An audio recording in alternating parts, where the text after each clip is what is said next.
Por favor, me imagine na floresta. Antes de eu aprender civilidade, eu costumava gritar ferozmente, qualquer hora que eu quisesse. Tem uma versão de você que existia antes de você aprender a entender que as suas próprias vontades eram vergonhosas. Antes de achar que dançar sozinha era estranho, que brincar no barro era coisa de criança e que assistir desenho era perca de tempo. Essa versão, ela não foi embora. Ela só parou de aparecer porque você não dá mais espaço pra ela. Criança interior. E eu sei que você pode ter dado uma roladinha de olho agora, porque eu também faço isso. Esse termo ele foi tão usado e tão mal usado, e principalmente usado por esses coaches aí de fim de semana que aprende qualquer coisinha e já fala um termo sem entender a profundidade daquilo. Eu acho que ele estragou um pouco esse termo da criança interior, esses coaches, né? Mas o conceito em si, esse lado psicológico, essa junção do psicológico e do lado espiritual, de você voltar para você mesmo, voltar para o que a sua criança interior fazia, ou o que você fazia quando você era criança, é uma coisa muito mais bonita do que ficou dessa coisa mal usada de coach. Tem uma música da Taylor Swift e é uma das minhas favoritas, que se chama Seven, do álbum Folklore. Essa música fala sobre como, quando você era criança e você fala pro seu amigo: ai, vem morar comigo, seu pai é muito estranho, ou seu pai é muito agressivo. Vem morar comigo, meus pais são legais, a minha família é legal. E também sobre como, quando a gente era criança, a gente gritava, esperneava no mercado. E a gente expressava as nossas emoções, a gente botava pra fora o que a gente achava. E quando a gente é criança, a gente realmente expressa o que a gente acha. E conforme a gente vai crescendo, a gente vai perdendo isso, a gente vai se reprimindo, vai percebendo que tem hora e tem lugar pra se expressar, pra falar o que você pensa, né? E pra jogar pra fora o que você tá sentindo, né? A emoção que você tá sentindo naquele momento. E tudo bem a gente regular, tudo bem a gente realmente tem hora e tem lugar pra gente se expressar. Mas o que acontece é que a maioria na maioria das vezes, a gente simplesmente reprime. A gente não expõe, não bota pra fora, a gente só reprime. E o que acontece na maioria das vezes? Eu vejo que, na minha visão, o que eu vejo, um homem ou alguns, ou o que a gente vê na maioria dos casos é quando um homem ele reprime as suas emoções, isso pode se tornar em violência. E uma mulher, quando ela reprime as suas emoções, isso vira uma doença autoimune.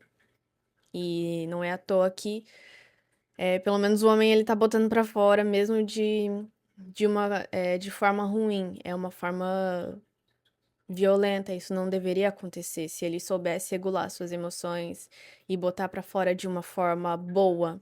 Agora, o que acontece com as mulheres, elas também não sabem regular as suas emoções, não botam pra fora, e aí o que acontece? Na maioria dos casos de uma doença autoimune, são mulheres que são atacadas por isso. Porque é isso, a mulher, ela não bota pra fora, ela enterra tudo dentro de si. E aí você vê aí esse monte de mulher com N doenças autoimunes, como lúpus, eh, psoríase e várias outras que são todas de raiz, emocional. Então, hoje eu vou contar o que que eu faço muitas vezes quando eu preciso regular as minhas emoções e me conectar, ou simplesmente são hábitos que eu tenho para não, às vezes, chegar no ponto de ter que me regular de novo. Apesar de que eu preciso estar fazendo isso sempre, igual eu falei nos meus outros vídeos, né? Que eu acabo sucumbindo e não botando pra fora. Então, essas foram atitudes e hábitos que eu achei que me ajudam um pouco. É lógico que tem tem várias formas, né? Você não pode depender só disso que eu vou falar agora. Você realmente precisa buscar ajuda muitas das vezes, né? Você precisa ir em um profissional e você precisa também aprender a escrever, aprender a fazer outras coisas. Esses são os meus métodos que eu faço para me manter regulada, né? E cada um tem o seu jeito. Mas vamos lá.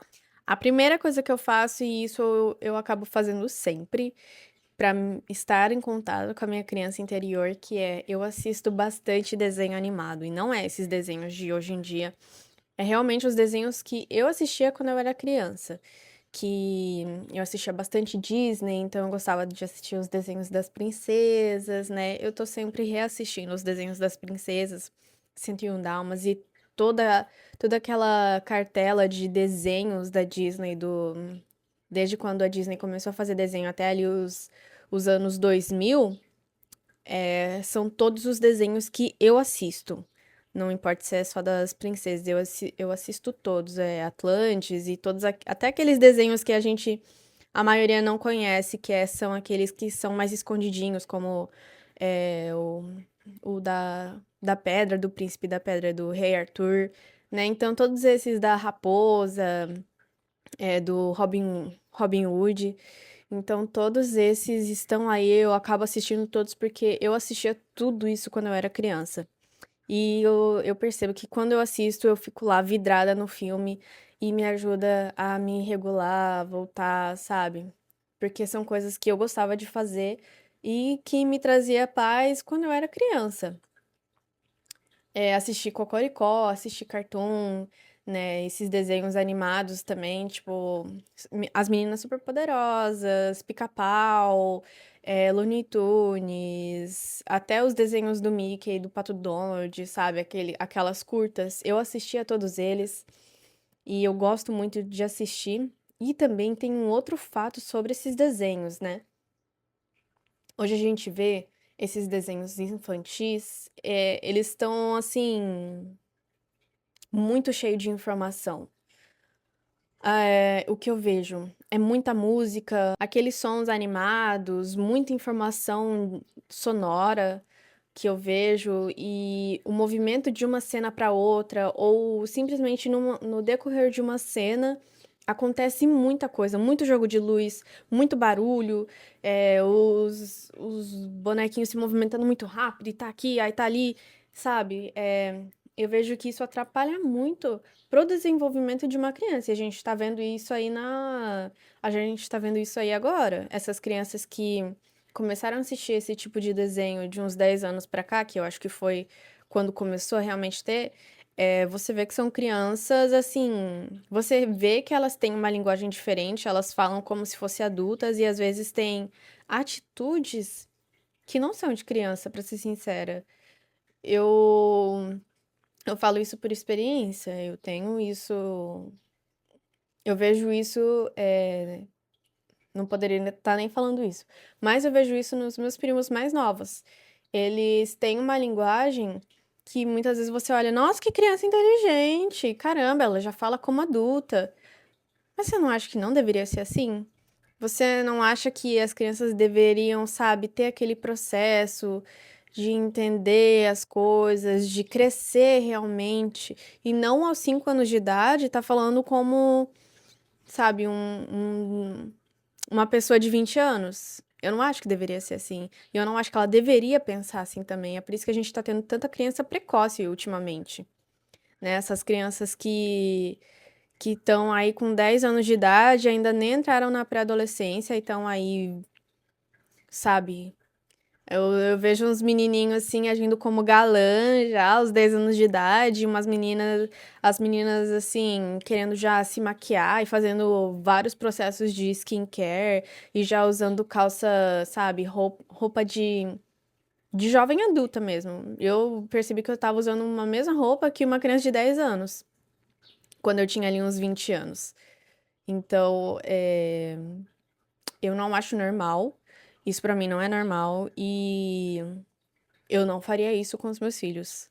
Se eu fosse ter algum dia, eu não gostaria de passar pra eles esse tipo de informação tão cedo, tão cedo.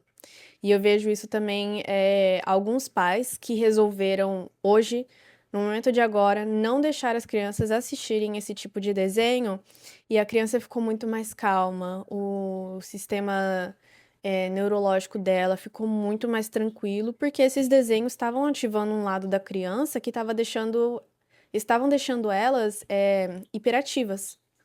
Então, você vê isso aí na sua frente e não tem como achar isso normal, gente. Mas, enfim, a segunda coisa que eu faço desde sempre, isso é um pouco do meu lado artístico, que eu sempre gostei de dançar. Eu sempre gostei desse negócio do movimento do corpo.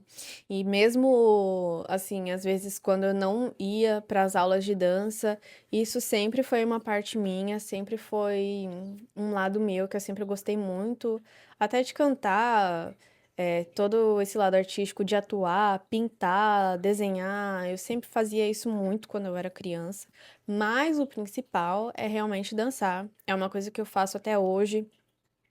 Quando eu, às vezes estou muito estressada, eu vou pra aula de dança e lá eu consigo, sabe, realmente me conectar comigo mesma quando a gente tá dançando.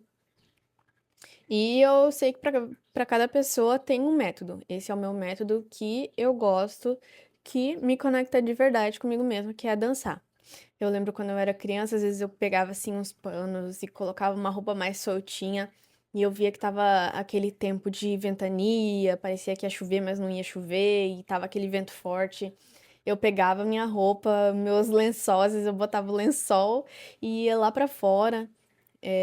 Morava num condomínio, então eu ia lá, ficava lá sozinha com as roupas voando, ia lá no vento e eu dançando e eu fingindo que eu tava num clipe de música.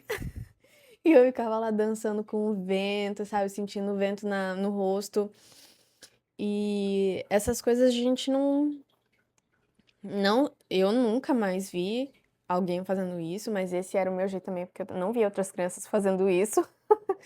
Mas essa conexão, sabe? A conexão com a natureza.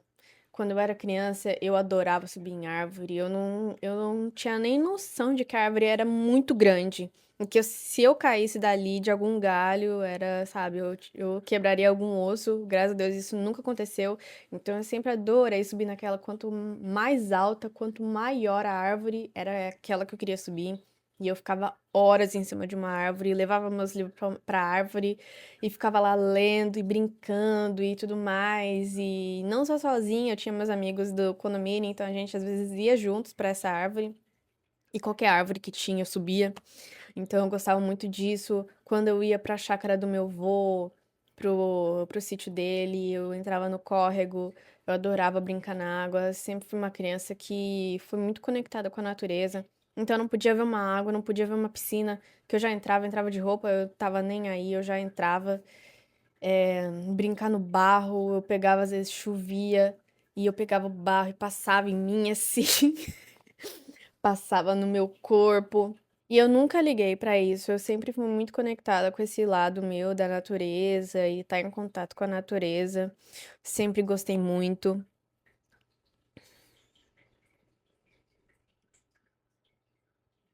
O Chai saiu aqui, gente, meu hamster. Então eu sempre gostei muito disso. E eu ainda faço isso às vezes. Quando eu vou no rio, quando eu vou na praia. É, eu sempre gosto de ir, botar pelo menos o meu pé ali na água e aí eu vou, faço um pouquinho de mistura de areia com água e aí eu passo no meu corpo assim, sabe? Todas essas coisas que eu fazia quando eu era criança, eu sempre tento manter vivo na minha vida pra eu poder me conectar e tá sempre assim, sabe? Tipo, me renovando, renovando a minha energia e simplesmente não é porque você é adulto que você não pode deixar de fazer essas coisas de quando você era criança. Então é isso, o vídeo é basicamente esse. Eu queria falar sobre isso porque eu tive esse pensamento e eu fiquei com vontade de falar. E busque sempre ter esses hábitos e incrementar na sua rotina esses pontos que você lembra que você fazia quando você era criança, porque eu acho que isso ajuda muito pra gente se regular e muitas vezes até manter uma chama criativa, algum divertimento na vida que muitas vezes a gente esquece quando é adulto e pensa que adulto é ser só sério ou fazer tudo, levar tudo a sério. Pra mim era isso, pra você às vezes é ir jogar um futebol, jogar um vôlei, é, sei lá, cantar, atuar ou não sei. o que você fazia quando você era criança. E até o próximo vídeo. Tchau.